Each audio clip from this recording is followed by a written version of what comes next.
소개받은 서울대학교 공과대학의 문승일 교수입니다. 국회에서 신재생 정책 연구 포럼 만들어 주시고 오늘 창립총회 갖는 것에 대해서 축하를 드리고 더구나 역사적인 19대 국회 개원에 겹치는 날 제가 와서 강의를 드리게 된 것에 대해서 무상의 영광으로 생각합니다. 제가 드릴 그 강의는 한 30분 정도 제가 시간을 쓸 생각이고요. 세 가지 주제로 말씀을 드리겠습니다. 첫째는 작년 9.15 단전 사태부터 지금 벌어지고 있는 상황에 대해서 제가 솔직하게 말씀을 드리고 가리지 않고 말씀을 드리고 그다음에 스마트 그리드가 왜 거기에 대한 해법인가 하는 것에 대해서 말씀을 드리고요. 마지막으로는 이건 뭐 개인적인 건 아니지만 사실은 제주도에 대한 스마트 그리드뿐만 아니라 녹색 성장의 제주도가 갖고 있는 어떤 포텐셜에 대해서 제가 기대가 큽니다. 그래서 그 점에 대해서 잠깐 말씀을 드릴까 합니다. 저는 소개받은 대로 공과대학의 전기공학부의 교수고요. 제가 다루고 있는 분야는 전력 시스템입니다. 한국전력이나 전력 거래소가 하는 일을 상상하시면 제가 하는 일을 아마 이해를 뵙겠습니다.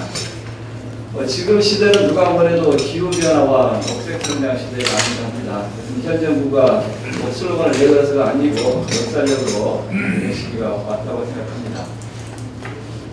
1912년에 타이타닉 사건이 있었죠. 딱 100년 전입니다. 그때 아마 영국의 사우스햄프턴을 떠났던 타이타닉호가 캐나다의 북쪽 근방에서 유빙을 만나서 출발했는데 지금 만약에 타이타닉이 출발했다면 그 얼음을 만날 가능성이 거의 없습니다. 이것은 기후변화가 그동안에 일어났던 영향을 절실하게 보여주는 거고요. 기후변화에 대해서는 여러 가지 논의가 있지만 이 그래프를 보면은 이산화탄소와 지구 온도 사이에는 절실한 100%의 상관관계가 있다는 것이 명확하게 보입니다. 그래서 이제 현 정부도 그렇고 전 세계가 로카본 그린그로스로 가는 겁니다. 로카본 그린그로스가 내세우는 주제는 두 개입니다. 하나는 CO2를 줄이고 또 하나는 새로운 성장 동력을 찾자는 거죠. 하나는 에너지를 저감하거나 줄여서 저감하되 다른 한쪽은 새로운 기술로 가지고 그렇게 나가는 겁니다. 자, 이것이 현재의 시대인데 참 놀라운 것은 이렇게 에너지를 줄이고 아끼고 써나가야 될 우리나라에서 작년 9월 15일에 40년 만에 처음으로 단전이라는 사태를 겪게 됐습니다. 단전에 대해서 기술적으로 여러 가지가 있지만 쉽게 말씀드리면 이겁니다. 전력 시스템은 전기를 만들어내는 발전하고 전기를 소비하는 소비가 매 순간 일치를 해야 됩니다. 만약에 그게 균형이 깨지면 발전량이 많으면 주파수가 올라가고 소비가 더 초과하면 주파수가 떨어집니다.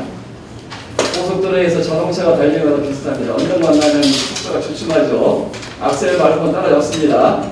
근데 9월 15일 날은 우리 지원력이라는 자동차가 속도가 주춤했는데 전력거래소에서 악셀을 밟아라고 명령을 내렸는데 허가 나오지는 않는 거예요.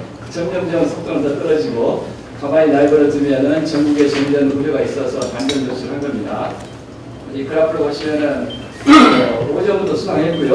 오후에 가면서 주파수가 뚝 떨어졌고 몇 번 곡절을 겪다가 여기에서 이제 건너박질을 쳤죠. 여기서 소위 말하는 부하를 끊고 400만 가구에 대해서 단전을 하고 우리나라의 전력 계통은 살아남았습니다.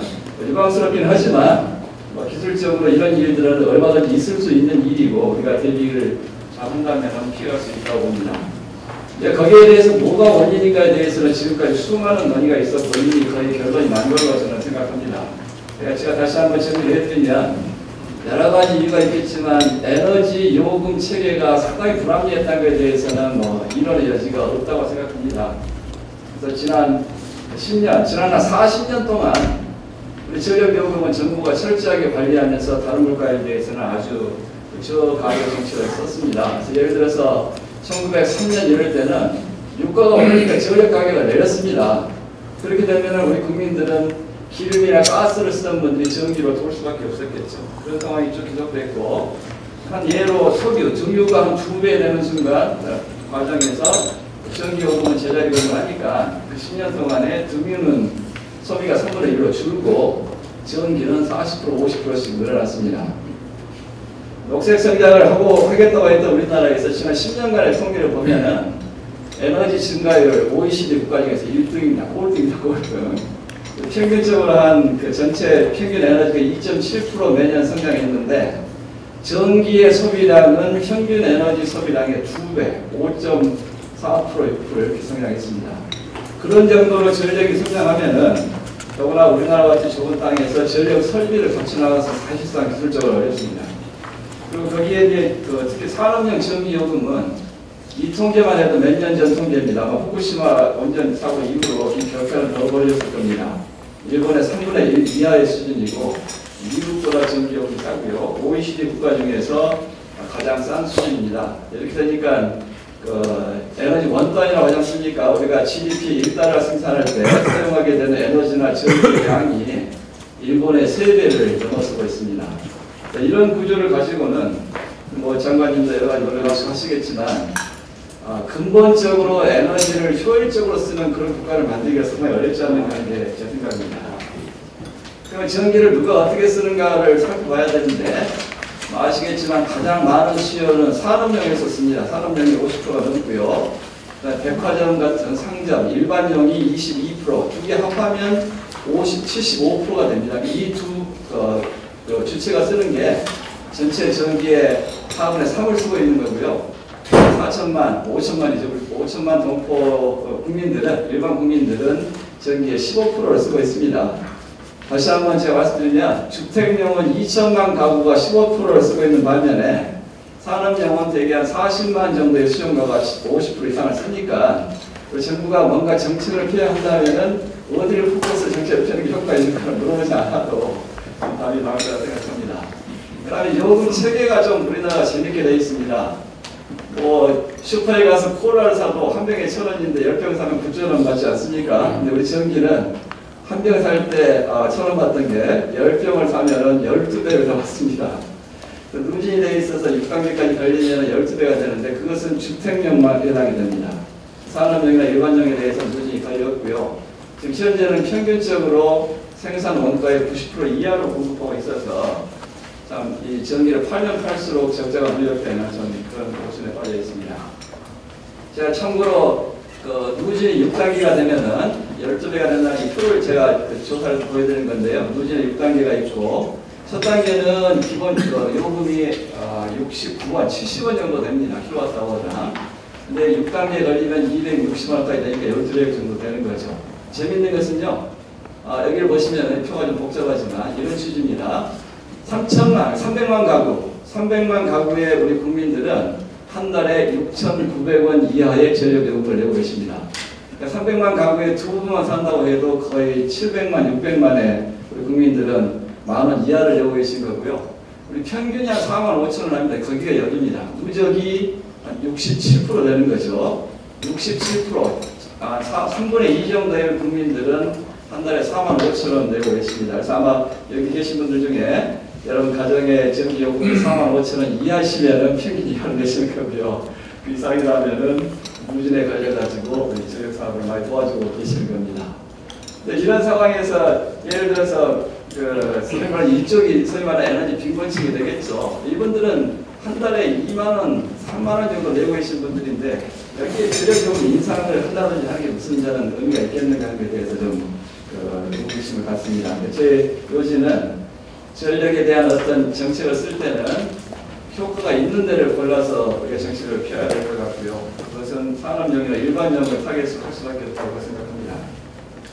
9월 15일에 있었던 순환 단전에 대한 원인입니다. 이거 제 나름대로 위에서부터 중요성이 있습니다. 그래서 만약에 위에 있는 것을 고치지 않고 밑에만 고쳐서는 아무 의미가 없습니다. 제가 보기에. 첫째는 요금 체계를 좀 합리적으로 만들어야 될 것 같습니다. 지금은 어느 정도가 됐냐면 난방을 하실 때 가스나 기름을 써서 난방을 하는 것보다 전기를 써서 난방을 하는 게 더 쌉니다. 이것은 가정용이 아니고 일반용이나 산업용을 말씀드린 겁니다. 근데 아시겠지만 전기는 하늘에서 떨어지는 게 아니고 가스나 기름, 석탄을 떼서 만들어지는 건데 그 과정에서 에너지가 3분의 1은 날아갑니다. 3분의 1이 전기가 되는 건데 그 전기가 원재료보다 더 싸다면 이건 좀 아무리 우리가 좀 물가를 걱정하고 하는 것도 있지만 국가 전체로 볼 때는 이건 좀 합리적이지 않다. 이런 구조를 가지고 에너지의 효율화를 기하기는 참 쉽지 않다는 생각입니다. 두 번째는 수요 관리와 수요 반응입니다. 이건 좀 전문적인 용어라서 뭐 그러기 어렵지만 수요 관리는 지금 하고 있는 이런 방식입니다. 억지로 못 쓰게 하든지 아니면 쓰겠다는 사람한테 양해를 구하고 돈을 주고 이자료적으로 주고 우리가 못 쓰게 하는 방법을 쓰거나 수요 반응은 그보다는 좀 능동적이죠. 소비자가 자기의 판단에 따라서 줄여주는 겁니다. 우리는 아직 수요 반응까지는 가지 못했는데 수요 관리에 지금 하고 있고요. 이런 실습이 없었고 그날 그 추석 다다음 날이었죠. 이상고온에 대한 예측을 잘못해가지고 수요 예측이 좀 잘못했었고요. 그러면 이런 상황을 40년 만에 처음 당하다 보니까 어떻게 운전해야 될지에 대한 그 운영 방법을 좀 기억했습니다. 그렇지만 그때 그 단전에 결단을 했던 현장의 실무자에 대해서는 우리가 기회가 있다면 국가가 포상을 해야 되는 것이 옳지 않는가 하는 게 제 개인적인 바람입니다. 그래서 이러한 문제라고 이를테면 이미 과적이 된 상태의 트럭을 운전을 하는데 그게 언제 고장이 나는가 하는 것은 예상된 거 아니겠습니까? 그 고장난 순간에 운전사가 누군가를 찾아서 처벌한다는 것은 저는 취지에 맞지 않다고 생각합니다. 그렇게 되면은 다음 차례에 그 자리에 있는 사람은 어떤 액션을 해야 될지 헷갈리거든요.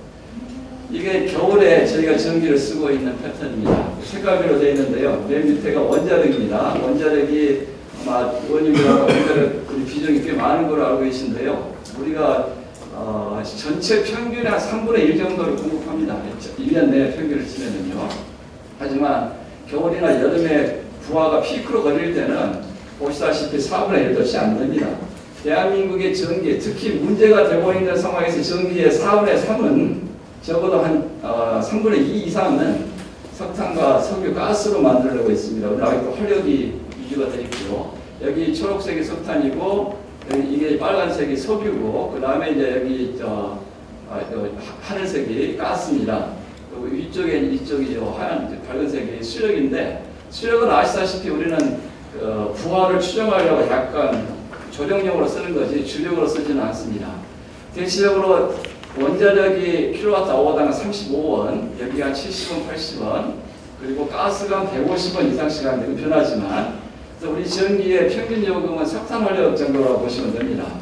그래서 지금 보시면은 한 20년, 30년 전에는 원자력은 보시다시피 24시간 출력 조절을 안 합니다. 그렇기 때문에 속도를 변동하지 않고 계속 정출력을 하기 때문에 싼 전기 공급이 가능합니다.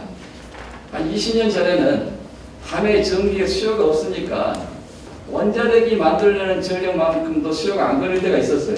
그럴 때 어떻게 이 전기를 처리하느냐 그게 고민이 돼서 만들어 놓은 게 양수발전입니다. 양수발전은 밤중에 원자력 같은 싼 전기가 남을 때 그 전기로 물을 펌핑을 했다가 낮에 쓰자는 게 취지입니다. 그런데 지금은 겨울에 한밤중에도 가스가 됩니다. 150원짜리입니다. 150원짜리로 전기를 떼서 양수발전소를 펌핑을 해서 낮에 써야 되니까 참 그 원래 취지와는 상당히 빗나가 있고 이런 상황은 추가적인 어떤 비용 요소를 가지고 있습니다.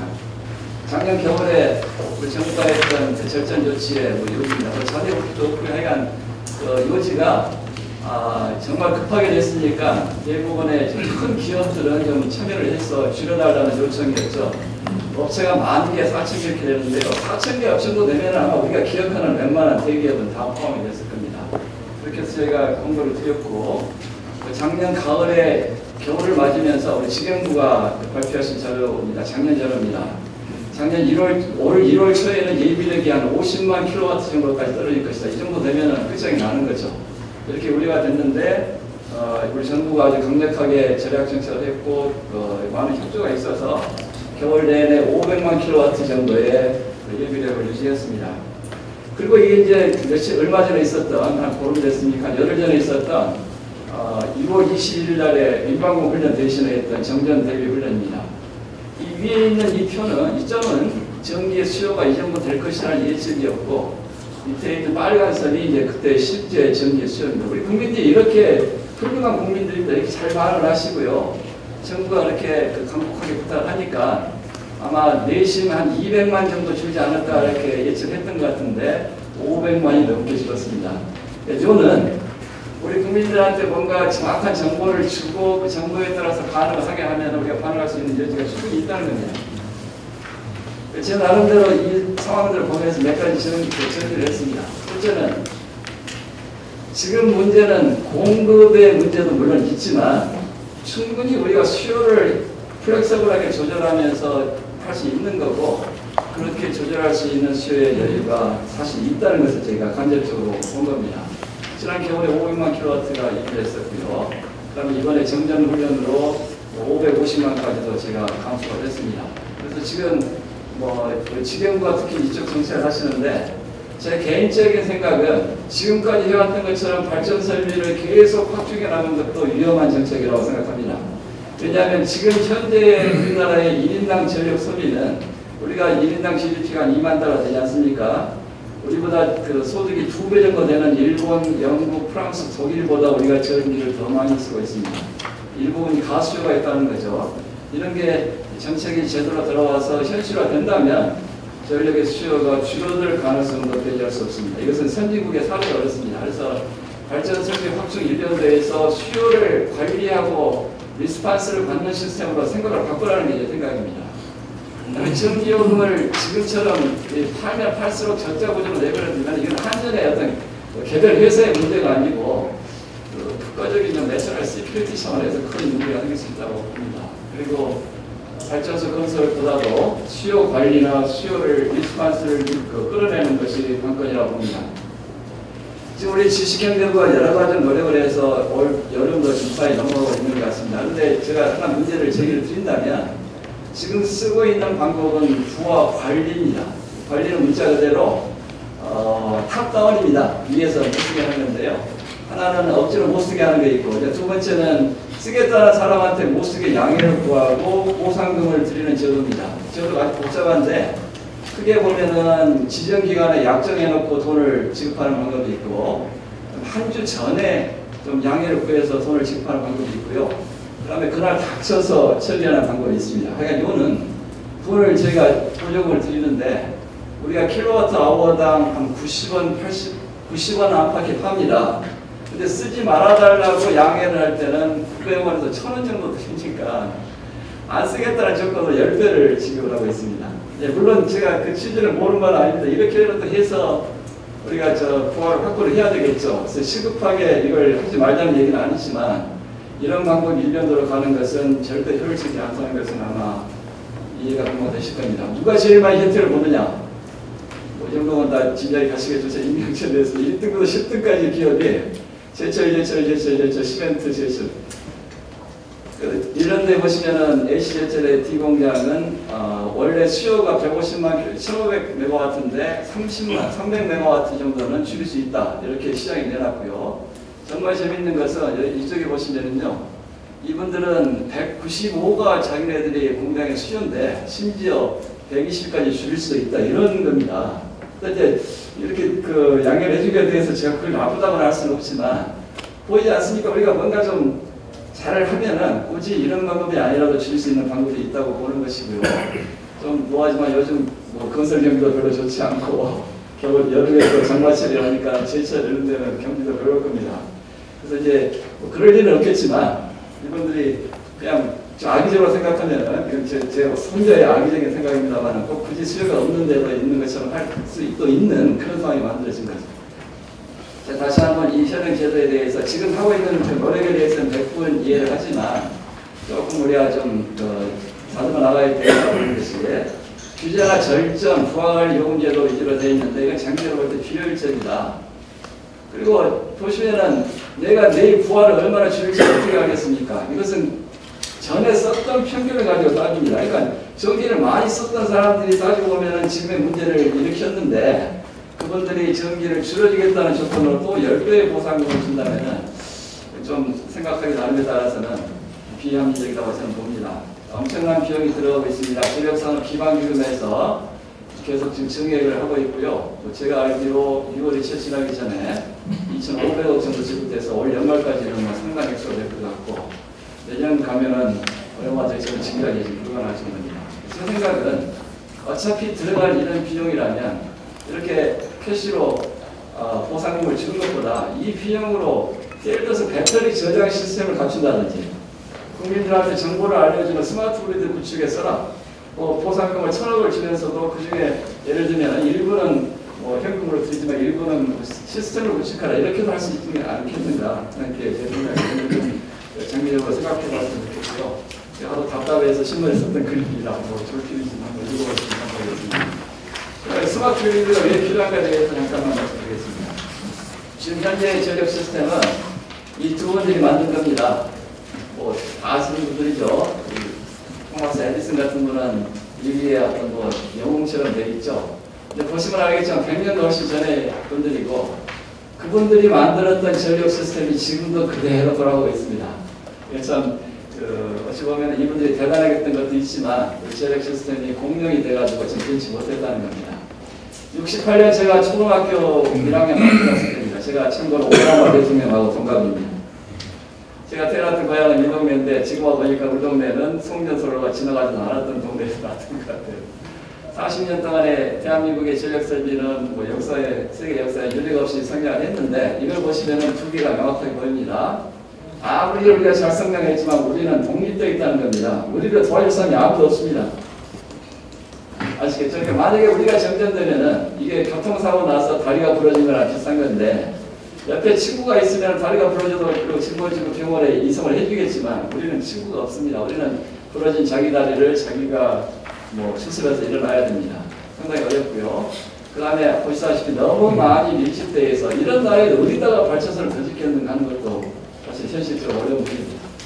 그리고 이제 우리 정부의 녹색 성장 계획에 따라서 발전의 포트폴리오가 변합니다. 원자력도 늘어나게 되어 있고 녹색에너지 오늘 우리가 신재생 모임을 가졌는데 우리 신재생이 30년까지 전체 에너지의 10%가 넘게 들어옵니다. 그게 전기차가 들어오겠죠. 이런 상황에서는 지금 현재 이런 상황에서도 문제가 생기는데 갑자기 이렇게 바뀌면 준비 없이 바뀌면 대체가 안 됩니다. 저희 전기요금도 지금처럼 가정용은 누구진 바가지를 씌우고 산업용은 좀 작게 이런 것보다는 품질별로 나눠 파는 것이 합리적이라고 생각합니다.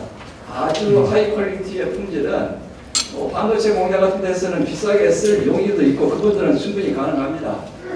제가 듣기로 우리나라 전체 산업 생산할 때 원가 비중 중에서 전력요금이 차지하는 비중이 1% 안팎입니다.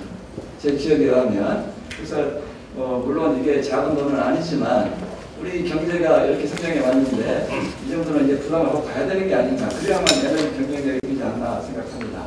아마 80년 후반에 비교한다면 현실적으로 지금의 전기요금은 30년 전보다 한 7배 정도 더 싼 전기를 쓰고 있다고 보시면 크게 다르지 않을 겁니다. 원자력 발전소가 정출력을 내는데 밤에 부하가 안 걸리면 그거 처리하려고 양수발전소 만들었다고 합니다. 그게 원래 그랬던 거고요. 얼마 전에 신문 보니까는 최근에 또 하나 양수발전소가 완공이 됐더라고요. 그러면 15번째가 됩니다. 대한민국은 세계에서 가장 큰 용량의 양수발전소를 3개를 갖고 있는 나라입니다. 그 해법이 그것밖에 없는가? 이렇게 생각합니다. 이게 양수발전소가 하는 일은 밤에 전기를 저장해서 낮에 내주면 되는 겁니다. 옛날에는 기술이 이것밖에 없었지만 지금은 배터리도 있고 전기자동차도 있고 하지 않습니까?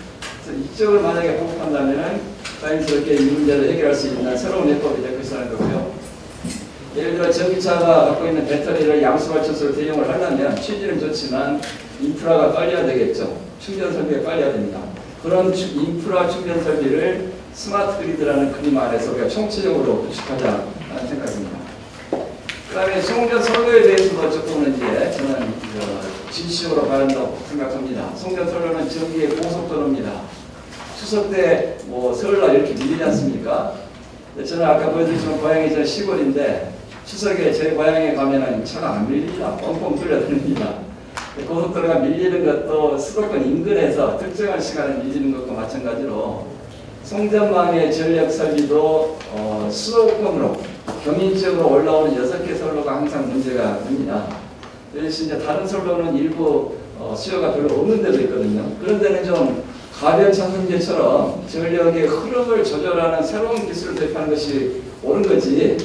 여기에 이것저것 밀린다고 고속도로 다 하나 깔자. 이게 지금까지 해법 아니었습니까? 우리가 이런 식으로 더 갈 수 있는가 하는 것에 회의가 있고요. 그런 새로운 기술이 스마트 그리드에서 이루어지길 바랍니다. 오늘 저희 포럼의 주제가 신재생입니다. 아마 대한민국의 신재생은 좋으나 싫으나 해상 풍력이 아마 주력을 이루는 시대가 꼭 오게 될 것 같습니다. 그렇게 하지 않고는 큰 시대에서는 받아들이기가 어렵습니다. 한재로 전라남도 지자체는 무안 앞바다에다가 5기가와트의 해상 풍력을 계획을 하고 있습니다. 정부가 지금 협의 중인데 협의가 쉽지는 않습니다. 무슨 문제가 있냐면 여기 5기가와트면 500만 킬로와트고요. 이것은 영광 원전이 갖고 있는 출력량과 비슷한 겁니다. 근데 풍력은 바람이 불 때마다 전기가 막 날뛰니까 이런 정도의 양이 들어오면 이쪽 여기 계통이 받아들이지 못합니다. 풍력을 우리가 많이 하자 하고 이렇게 정부가 외치기 전에 풍력 발전기가 돌아갈 수 있는 인프라를 우리가 언제까지 구축하겠다는 것을 국민들한테 약속을 하면 됩니다. 그게 일단 정부가 해야 될 일이라 생각하고요. 그러면은 비즈니스 하시는 분들이 자연스럽게 발전소를 깔 겁니다. 이 그래프는 덴마크의 케이스입니다. 덴마크가 풍력의 넘버원 국가입니다. 좀 오래된 거긴 하지만 취지는 이런 겁니다. 100이라는 설비를 해놓으니까 평균적으로 한 20% 나오더라고요. 이 정도면 상당히 잘 나오는 겁니다. 보면은 이제 예고 없이 바람이 언제 불지 모르니까 엄청나게 피크처럼 확 튀어오를 때도 있지만 제가 오해한 것은 여기입니다. 전기가 나오지 않는 순간도 꽤 많지 않습니까? 이게 쉽게 말씀드리면은 아무리 많은 풍력 발전기를 갖다 깔아도 그 발전기를 믿고 기존에 있는 발전기를 빼기 어렵다는 거예요. 전기가 언제 나올지 모르니까. 그러면은 한전처럼 전력 설비를 운영해야 될 입장에서는 기존에 있는 발전소 그대로 갖추고 또 이런 풍력기가 들어와서 막 이렇게 놀듯이 날뛰는데 이걸 어떻게 하는 거야? 이런 말이 나옵니다. 그래서 기술적으로 어려운 거고 이런 문제를 해결하는 것이 스마트 그리드고 다시 제가 말씀드리지만 스마트 그리드 문제를 해결하지 않고는 신재생도 뭐 원자력도 녹색 에너지도 전기차도 없습니다. 그런 그림으로 우리가 협의됐습니다. 덴마크 분들은 이렇게 해결하겠다고 합니다. 저는 이걸 보면 딱 답이 보입니다.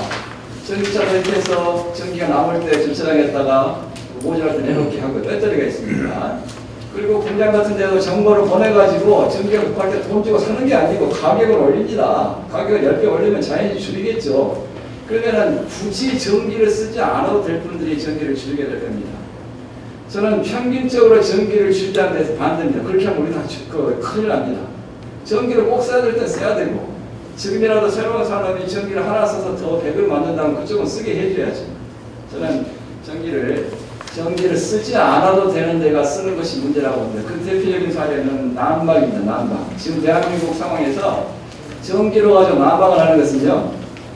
비유를 드리자면 생수를 가지고 빨래를 하는 것 같은 상황. 그보다 더 열악한 상황이라고 생각합니다. 그 다음에 우리나라의 근방의 전기 사정은 이 사진만큼 잘하는 게 없습니다. 보이시죠? 말이 필요 없지 않습니까? 일본, 중국, 러시아 여기는 대륙입니다. 그래서 조금 이쪽에 문제가 생기더라도 여기서 어떻게 꼭 오겠지만 우리는 한반도가 휴전선 이남으로 갇혀 있고 북한은 전기가 거의 없지 않습니까? 제가 전문가 입장에서 볼 때 북한은 우리가 생각하는 전력망이 없습니다. 만약에 통일된다면 다 떨어질 수밖에 없는 상황입니다. 그런 이런 북한의 사이가 우리가 있는데 우리도 전력은 우리도 필요하지만 북한하고 우리가 뭔가 계속 대결로만 가지 않고 뭔가 좀 서로 윈윈할 수 있는 방법을 간다면은 전기만큼 좋은 솔루션이 없다. 감히 생각합니다. 그리고 지금 우리는 전기가 모여서 나와있지만 이쪽에 고비 사망, 우리 선정이 회장에서 사람은 여기 전기를 일본까지 끌고 있다 그런 얘기를 합니다. 이쪽에 러시아도 엄청 넓죠. 러시아의 동쪽의 시베리아 이런 데는요. 조력발전, 한 군데의 조력발전, 밀물 썰물을 이용한 조력발전이 포장 수력이 8천만 킬로와트짜리가 있습니다. 대한민국 전체가 갖고 있는 발전 설비가 8천만 킬로와트입니다. 여기에 가스도 많고 그래서 저는 조만간에 결국은 우리가 남북 통일을 논의할 수밖에 없는 것이 현실이라고 보고 그렇다면은 이 한중일, 러시아 그리고 북한까지 포함해서 어떤 피스벨트를 만들 수 있는 거의 유니크한 솔루션이 전기와 에너지 네트워크가 아닌가 생각합니다. HVDC라는 새로운 기술인데 제주도를 연결합니다. 우리 의원님 지역구 아시죠? 이건 하나가 있다 두 번째가 문제는 거의 들어갈 겁니다. 이게 제주도만 연결하는 게 아니고 북한과 연결할 수 있는 기술입니다. 한 10년 전 DJ 정권 때 북한의 전기를 한 200만 킬로와트 줬으면 좋겠다. 이런 제안이 있었던 것을 제가 신문에 글써서 절대 안 된다고 했어요. 왜냐하면 전기를 주지 말자는 게 아니고 그런 설비를 갖추지 않고 전기를 연결할 수가 우리도 넘어집니다. 그걸 할 수가 없죠. 저는 그런 것을 기술로 풀어야 되고 제주도를 연결하는 그 기술이 북한을 연결할 수 있는 기술입니다. 스마트 그리드는 이런 아이디어입니다. 지금 여기서 문제가 됩니다. 수요를 공부 못하니까 지금 현재까지 해보면 발전소 더 짓자. 근데 보시면 알다시피 이 피크가 1년 내내 있는 게 아니고 불과 얼마 안 되는 짧은 기간입니다. 피크가 이렇게 되면 이렇게 설비를 갖추시겠어요? 그럼 그 설비는 1년에서 뭐 300일은 돌고 한 2달 돌아가는 이것도 문제 아닙니까? 좀 뭐 갖추기도 어렵지만 이 피크 때 지금처럼 강요하거나 뭐 억지로 사는 이런 방법 말고도 소비자들을 만족시키면서 그 사람들이 원해서 줄일 수 있는 방법이 많습니다. 그게 스마트 그리드가 만들려고 하는 거고 사실은 우리 직영도 계획 안에 다 들어있습니다. 스마트 그리드가 기술적으로 복잡한 거지만 이렇게 이해해 주시면 간단할 것 같습니다. 신재생 에너지, 풍력, 태양광, 전기차, 원자력, 연료전지 이 모든 소위 말하는 녹색의 아이템이 돌아가려면 지금 전력망으로는 안 됩니다. 쉽게 말씀드리면 고속철을 옛날에 저 새마을이 달리던 거기다 얹어놓으면 달리겠습니까? 달리기는 달리는데 100km 이상 못 됩니다. 그럼 고속철이 아니죠. 우리가 고속철을 가져올 때 기관차만 사오는 게 아니고 척도를 먼저 깔았잖아요. 똑같습니다. 녹색, 그린, 신재생, 스마트 그리드 인프라를 갖추지 않으면 아무 의미 없습니다. 제가 다시 한번 말씀드릴게요. 전기 자동차 충전 못하는데 누가 하겠어요? 너무 간단하죠? 뭐 이렇게 생각하시면 쉽게 될 겁니다. 자, 마지막 주제입니다. 스마트 그리드 사업 진행에 대해서는 제가 보니까 자료집에 후반부에서 자세히 나와 있습니다. 저는 그 자료의 일부인데요. 첫째는 전력망의 개념은 전력망에다가 정보 통신 기술을 합쳐서 새로운 망을 만들겠다는 것이고요. 기후변화에 대응하고 에너지 효율을 향상시키고 그 다음에 신성장 동력을 창출하려는 계획으로 되어 있고요. 그리고 지금 현재 정부에서 지능형 전력망 기본계획을 짜고 있는데 그게 2016년까지 5주년 계획입니다. 제가 듣기로 아마 이달 말쯤에 확정 발표가 될 것 같아요. 여기는 확정은 아닙니다. 이걸 통해서 시범도시 같은 걸 만들 건데요. 지금까지는 보면 정부 주도로 잘 해왔지만 아직 시장이 만들어지지 않고 해서 국민들한테 조금은 좀 실감을 주지 못하고 있는 상황이다. 이런 단계고요. 2016년까지 저희가 거진도시를 구축하고 20년까지 광역지역에 스마트를 구축하고 30년까지 전국도를 스마트로 가겠다는 게 정부의 계획입니다. 그리고 이제 이게 확정은 아닙니다만은 지금까지 토론되기로는 7개의 광역권에다가 스마트 그리드 거점 도시를 만들자 이게 지금 계획이고요. 여러 가지 용도로 만들어지게 될 것 같습니다. 투자가 한 3조 5천억 든다고 하는데 제 생각은 이겁니다. 저는 만약에 스마트 그리드로 가지 않고 기존에 있는 시스템을 유지하는 데 돈이 듭니다. 근데 저는 그 비용이 더 들 거라고 생각합니다. 차라리 스마트 그리드로 이렇게 바꿔나가면은 설비를 줄일 수도 있고 에너지를 줄일 수 있겠죠. 전체적으로는 남는 장사입니다. 스마트 그리드는 국가의 재원을 추가로 요청하는 사업이 아니고 그냥 내버려두면은 엄청난 재원 낭비가 일어날 그 분야를 합리적으로 가자는 그런 지향입니다. 제주도 얘기를 하면서 제가 마무리하겠습니다. 이건 제가 강연 때문에 중요한 건 절대 아닙니다. 마시고요. 지금 제주도에서 일어나고 있는 게 제주도 실증단지입니다. 테스트베드고 아마 가보시면 알겠지만 구적 6천 세대를 기반으로 해서 5개의 제가 전시관이 만들어졌고 대한민국이 가지고 있는 모든 기술을 총동원해서 감히 말씀드렸는데 세계에서 가장 앞서가는 모습의 스마트 그리드 단지를 만들었습니다. 큰 의미가 있었습니다. 근데 보시면 알겠지만 저는 구자업이라는 데는 실증단이 만들어지고 처음 알았습니다. 6,000세대 보니까 다 어린이나 농민들이시고요. 한 달에 전기를 8,000원 정도 쓰신답니다. 이런 분들한테 무슨 20만원짜리 스마트에다가 무슨 효용이 있겠는가 생각이 들죠. 저는 원래 생각했을 때 제주도에다가 이걸 만들어야 된다고 초창기에 아주 강하게 주장했던 사람 중에 하나입니다. 제가 원래 생각은 부자업으로 가자는 게 아니고 전 부자업이 어딘지 모르니까 첫째는 국민들이 좀 경험할 수 있게 해주자. 어디 와서 좀 봐야 될 거 아니냐. 강의만 들을 게 아니라. 그 다음에 또 물건을 만들 때 팔아야만 그렇게 사업이 되지 않겠습니까? 예를 들면은 전기차도 요즘 어느 회사는 전기차 하다가 사업을 접어서 안 팔립니다. 신재생. 제주도에는 지금 풍력 발전기 세우겠다고 줄을 섰는데 허가가 잘 나지 않는 상황입니다. 다른 것도 마찬가지입니다. 그 다음에 기술적인 문제가 있습니다. 이해를 하셨겠지만 스마트 그리드는 무슨 뭐 슈퍼나 전자상가에서 파는 제품이 아니고 전국을 아우르는 시스템입니다. 시스템. 이 시스템은 전체가 엮이지 않으면 아무 의미가 없습니다. 서로 엮이지 않는 전기차, 서로 연결되지 않는 풍력 발전은 하지 않는 것만 못합니다. 이걸 전체를 엮어야 되는데 육지에서 어느 세월 하겠냐는 거죠. 제가 그래서 보니까 이런 것을 좀 미리 좀 성취해야 되겠다 해서 10가지 제가 정부에 여러 가지 역사를 통해서 제안을 했습니다. 이런 데가 필요하다. 첫째, 국민들이 스스로 찾아가는 장소, 억지로 와서 견학하라. 저는 반대입니다. 농성의 이미지가 진해야 됩니다. 거기 가면 당연히 이렇게 하겠거든요. 또 뭔가 팔 수 있는 소비자가 있어야 되고 공간적으로 떨어져 있어야 되고요. 그리고 법 제도 개선이 용이해야 됩니다. 이 법 제도 개선이 엄청나게 어려운 건데 뭐 국회 계시가 더 잘하시겠지만 전기 요금 같은 것도 어렵지 않습니까? 거기다가 도로교통법 이걸 아마 육지에서 하려면 상당한 시간이 걸릴 겁니다. 신재생 에너지를 자연스럽게 보호할 수 있어야 되고 전기차로 쓸 수 있어야 되고요.